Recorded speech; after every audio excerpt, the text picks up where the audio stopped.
Yo, what's going down with it? Once again, ladies and gentlemen, bros, women, fanboys, and fangirls, and as always, otaku and Hikikomori's out there is the one, the only, of course, Mr. Nintendo Sony Free 2011 aka Mania Wolverine. Of course, you guys know wrestler intros and outros towards his channel. Follow me on Twitter, Instagram, all of the good stuff. And about a couple days ago, I saw ran both these articles on Twitter and Instagram. Once again, not trying to do shameless plus, but I got to do it in a way because it's the way the algorithm works nowadays, unfortunately. In 2019, it's probably just going to be a lot worse for YouTube. I'm just saying, because they're already going to take out that little, like, information thing, whatever. Clicking the little info tab bar. So, that sucks that they're taking that away, but it is what it is. So, oh yeah.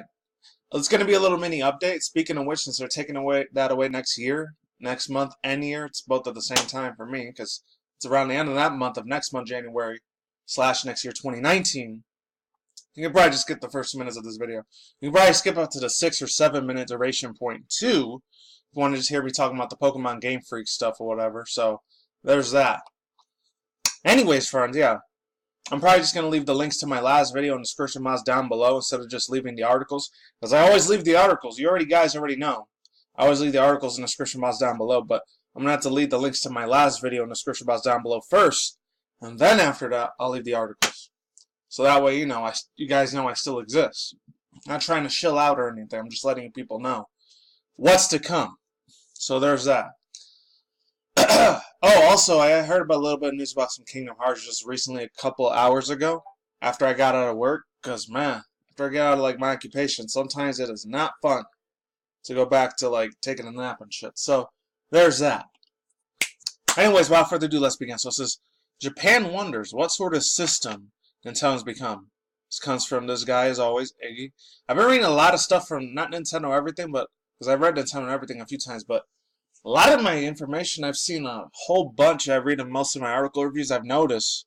It's usually Nintendo Enthusiast, Nintendo Everything, and Nintendo Soup. I don't know why. It's usually the trifecta of best information for Nintendo. I'm just saying, my own personal opinion. I do read other Nintendo articles as well, but those are the main 3 hubs of information I usually go to when I read this stuff. So let's begin. So it says, a photo of the Nintendo Switch has recently went viral on Twitter in Japan. And it's good to see. Like, before I begin, I'm going to get my overall thoughts, views, and opinions done with here, but I might have extra ones that come off the top of my head. Because I like to just spit everything as quick as I possibly can. Some people don't like it. I don't really do scripted narrative reading because I don't have enough time for that, because I only get 15 minutes on this thing for a screencast or whatever, so that sucks, but it is what it is. And I am going to do a chat and breeze tomorrow. I was going to do it about Sonic yesterday. Apologies that the thing has been taking a long time, because a lot of stuff has been going on in my life. I'm not going to get into it. None of it's good, none of it's bad. It's like in between. I haven't had a chance to do it yet. And it's going to be more extra shit about Soldier Boy. Because I think he may end up getting arrested by fucking Nintendo. As crazy as hell as that shit sounds. Because he wants to make another shitty garbage-ass console. But that's going to be for my chat and breeze tomorrow. So stay in tune for that. Please stay in tune. And sorry for any people that like that irrelevant rapper nowadays. I just really don't give a fuck about mainstream rap anymore. So it says, Twitter in Japan. The photo posted by Twitter user 4416 shows that Nintendo Switch attached the 2 Famicom controllers. The console is running on Sega Ages out of ROM and is connected to some of the dongles. The GameCube controller and the GameCube controller adapter could also be found below the Switch. And this is the official Twitter thing here. So you know this shit is real. If it almost got 13,000, it's probably like 25,000. It says 25,000 likes, the little hearts. The hearts are getting a lot more famous than the tweets. I've noticed that a lot on Twitter since I do spend a lot of time over there. I'm not at my occupation. But anyways, let's begin. Let's keep moving. So it says the photo is captioned with the words, "What kind of hardware is this?" This is prompted by many of the users to think that about what the Switch has really become. Given its support, hate this fucking thing when this comes out. Sorry, guys. Given the support, it supports many of the older Nintendo controllers and may run retro games that weren't released on old Nintendo hardware. Reactions include, quote, "At least it is not some Sony system," unquote. Family computer Switch. There's no doubt that it's a Sega system since Outrun is running on it, and we have confirmed that it's not Sony hardware. What do you think? Let us know in the comments below. Once again, I'll say it before I say it again, it's nice to see their little viewpoints and their overall thoughts, views, and opinions on how the Japanese people over there, because, you know, Nintendo is the homeland. It came from the homeland way out there in Japan. If it wasn't for them, none of this shit would exist at all, period. I probably wouldn't be doing videos right now, period, if Nintendo didn't exist, or Sony didn't exist. Microsoft would exist. I might have still been doing videos, but I probably would have done them like once a month instead of like almost every day. So yeah, I would have been a whole other completely different gamer. I probably would have liked a lot more FPS shits compared to now. I'm just saying. Let me get a drink real quick. It's also good to see because I know like Microsoft, speaking of which, I noticed a couple months ago at the E3 2018 thing, earlier in the middle of this year, they did say they want to make a more bigger, impactful like marketing planning or marketing advertisements over there for Xbox One X and all that shit. I don't know if they're doing a good job over there now because it's usually Nintendo and Sony consoles had to perform way better because those two stemmed out from Japan. Microsoft came from, I think, the United States or Canada. They do a lot better out here in North America compared to over there in Japan, in the Far East. Anyways, yeah. That's all I gotta say for now. Not trying to turn anything into political crap or anything racial, but that's just the facts right there, my friend. Love it or hate it, it's there to stay. Unless in due time it changes a little bit. This one was a little bit fascinating to me because it has something to do with Let's Go Pikachu and Let's Go Eevee, but they said that like this was pretty fucking big ass news in my own personal opinion. This one came out a day ago, so this is super recent. The other one was from 3 days ago. It's a lot more earlier news. So it says Gamefreak was concerned about how well the Switch would sell. Director bringing over Pokemon Yellow with a new feature. So this came from Brian and E for Nintendo Everything. Links to the description box down below if you people want to read this on your own personal time, because I know some people who got places to go, places to see. They're still on here. Actually, for the first time in 2 years, I checked my demographics thing. I was going to say this in my chat and Breeze video. I'm going to bring it up to you now. But I might bring it up over there in that future video. So it says, well, before I do begin, let me get into that real fast because I looked at my demographics thing. It used to be all the way up to like people from like 13 all the way to 65 years old to watch me. And now it's like ages 24 or I think ages 15 through like 45-year-olds watch me. So that's really, really cool as shit. I got grown-ass adults that are older than me that watch myself because I'm 29 at this current moment. I'll be 30 in a month and a half from now. So life is going to go a lot faster for me. I'm just saying that. So it says, what was the biggest concern for Gamefreaks when developing Pokemon Let's Go Pikachu and Let's Go Eevee? Pokemon Let's Go Eevee.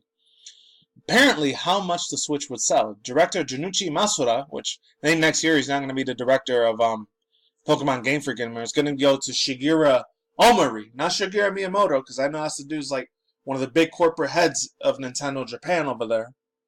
So, you know, he's a really, really cool as shit. Awesome person. Even though I don't know him in real life, but I know he was real, real big friends with Satoru Iwata and all that. Rest in peace to that wonderful, amazing man. Like, business-wise, I'm talking about, and gamer-wise. So, yeah, let's begin. So, yeah, Shigeru Ohmori, I know he's taking over Gamefreak, so hopefully when the Diamond Pro remakes come out another 2 or 3 years from now, because I already know Generation 8's coming out, because I'm not going to cover any of that shit. Unless it has something to do with nostalgia, then I'll cover it. Now there's stupid little fucking emergency things going to keep popping. I can't do nothing about that, guys. Apologies.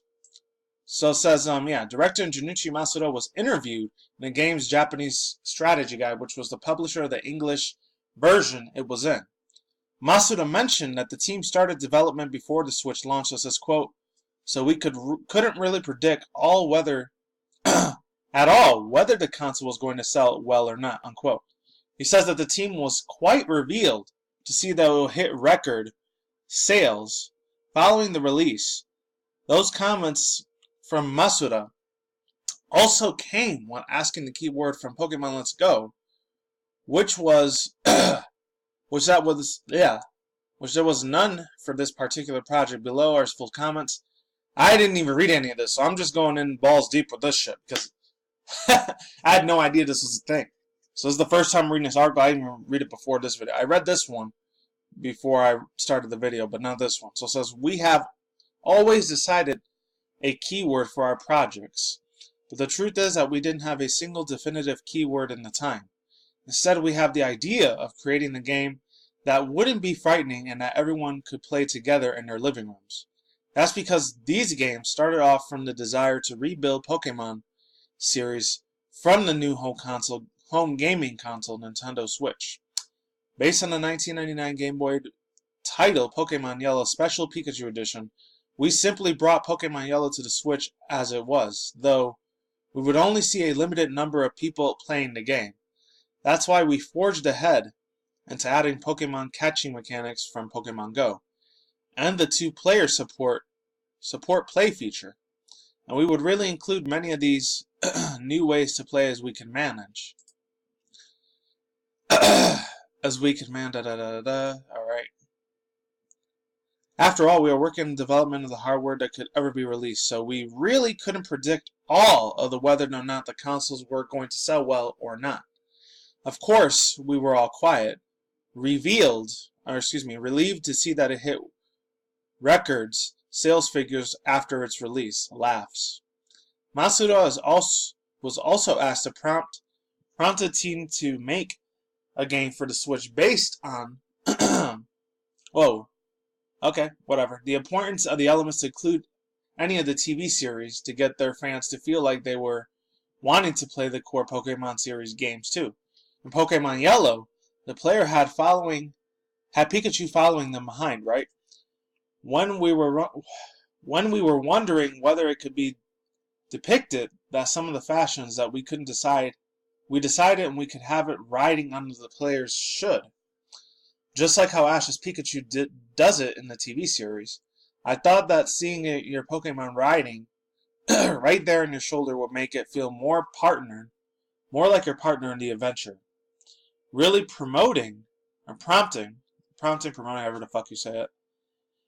The sense of the closeness is that you can become Ash, and the idea was a real thing for our development.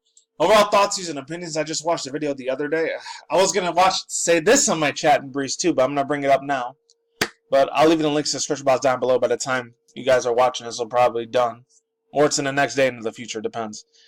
This chick, Lucy, if any people remember Candy Eva, when I was still doing like reaction review videos, I remember 2 years ago I was doing it. And then last year I stopped doing it because a lot of copyright claims and strikes came to my channel, so I kind of had to stop doing that, which fucking sucked. But here we are. Maybe one day in the future I'll go back into it when I get a better camera and invest a lot more financial money stability for that shit. Let me get a drink real quick. I know Candy Eevee did a whole bunch of Easter eggs and stuff, but there were a lot of callbacks to a lot of stuff like the Pokewalker. What else was on there besides the Pokewalker feature? They did like a remaster, remake, orchestral remix for that song, which was really, really beautiful. I remember it goes. If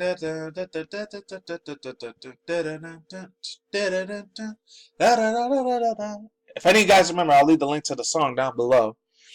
But my God, that took me far back. I was crying the nostalgic tears when I heard that, like 2 months ago.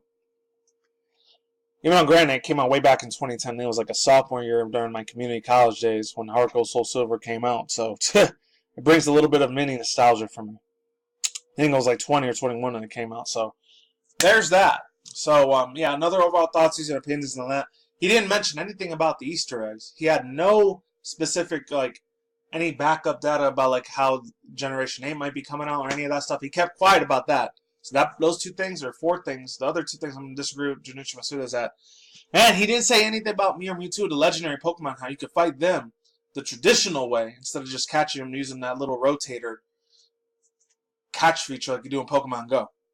He didn't say nothing about that. And he didn't say anything about like a lot of the changes of the NPC characters, how they look like and all that. And anything about the Pokemon Master, where they like master one specific Pokemon where they only use one, like Pidgey only or Charizard only or Venusaur or Blastoise only. So it sucks he left that information out, but whatever. Links in the description box down below. Cartoon and sign. I'm out. That's it. Peace out once again, ladies and gentlemen, bros, women, fanboys, and fangirls, and of course, as always, otakus and Hikikomori out there. I'll see you when I see you guys. Good day, have a good night, wherever you're at on the universe out there. On drink some more wood at the same time. Something reckless. Stay tuned more for your card content out there and article session reviews like I do with video gaming industry news, anime manga news, internet news, and that's it. Take it easy, stay safe, peace out, my sauerkraut. Let's and goodbye. I'll see you on the flip side. Stay tuned for more future article session reviews and video content on this channel, and that's it. Take it easy, I'm gone, I'm out, and see you guys soon. Later.